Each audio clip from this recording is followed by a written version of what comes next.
শিক্ষকসকলৰ জড়িত এটা বহুত ডাঙৰ আপডেট আহিছে।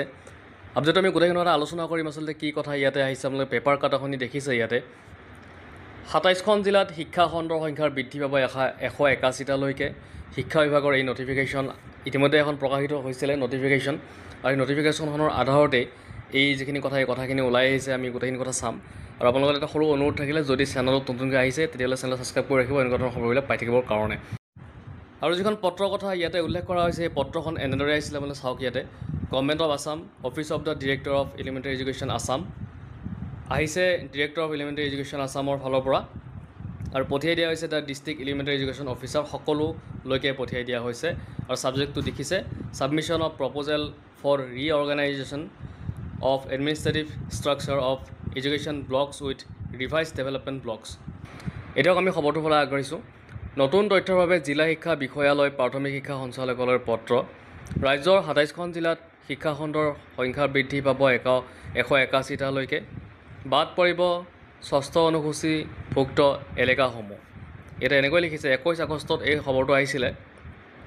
বিদ্যালয় শিক্ষা বিভাগৰ অধীনত ৰাজ্যত শিক্ষা খণ্ড বিষয়াৰ অধীনৰ শিক্ষাক্ষেত্ৰৰ এলেকাসমূহ পুনৰ গঠন হ'ব, যাৰ ফলত বৰ্তমানে শিক্ষা খণ্ডৰ অধীনত থকা বিদ্যালয়সমূহৰ নতুনকৈ অন্তৰ্ভুক্তিৰ স্থানৰ অদল বদল হ'ব।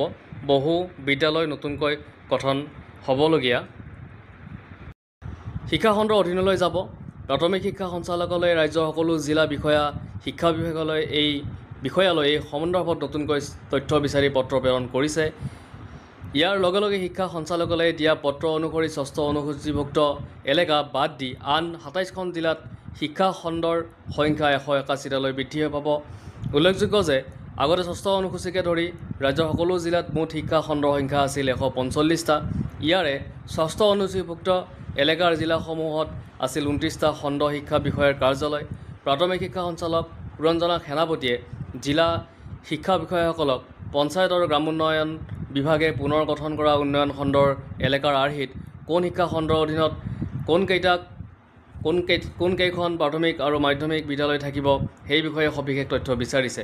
কাছাৰ জিলাত সৰ্বাধিক ১৫টা, নগাঁও আৰু কামৰূপ জিলাত 13টা, ধুবুৰীত 10টা, বৰপেটা আৰু লখিমপুৰত 9টাকৈ, শোণিতপুৰ গোৱালপাৰাত 8টাকৈ, ডিব্ৰুগড় গোলাঘাট শ্ৰীভূমি নলবাৰী আৰু তিনিচুকীয়াত 7টাকৈ, বিশ্বনাথ আৰু যোৰহাটত 6টাকৈ, বঙাইগাঁও দৰং ধেমাজি হাইলাকান্দি হোজাই মৰিগাঁও শিৱসাগৰত 5টাকৈ, চৰাইদেউত 4টা, কামৰূপ মহানগৰত 3টা, বজালী মাজুলী আৰু দক্ষিণ শালমৰা মানকাছাৰত 2টাকৈ শিক্ষাখণ্ড পুনৰ গঠন হ'ব।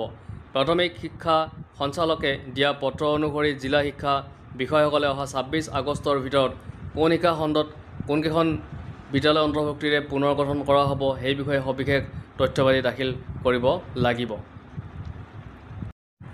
আৰু যিখন পত্ৰৰ কথা ইয়াতে উল্লেখ কৰা হৈছে, এই পত্ৰখন এনেদৰে আহিছিলে মানে চাওক। ইয়াতে government of Assam, office of the director of elementary education Assam আহিছে, ডিৰেক্টৰ অফ এলিমেণ্টাৰী এডুকেশ্যন আছামৰ ফালৰ পৰা, আৰু পঠিয়াই দিয়া হৈছে the district elementary education officer সকলোলৈকে পঠিয়াই দিয়া হৈছে। আৰু ছাবজেক্টটো দেখিছে, submission of proposal for reorganisation of administrative structure of education blocks with revise development blocks.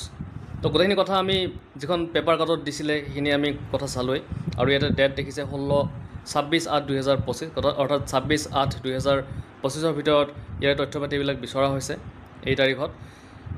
এতিয়া কথা হৈছে, আমি এইখিনি কথা যিহেতু চালোঁ গোটেই, আৰু এইখন আমি ইণ্টাৰভিউত কৰিবলৈ চেষ্টা নকৰোঁ, কাৰণ বাতৰি কাকতখনত যিখিনি কথা আছে ইয়াতেই সেই কথাখিনিকে ইয়াতে আচলতে উল্লেখ কৰা হৈছে। তো আজি ভিডিঅ' এইখিনিয়ে আছিলে। যদি ভিডিঅ'টো ভাল লাগিছে লাইক, শ্বেয়াৰ, ছাবস্ক্ৰাইব এটা কৰি দিব।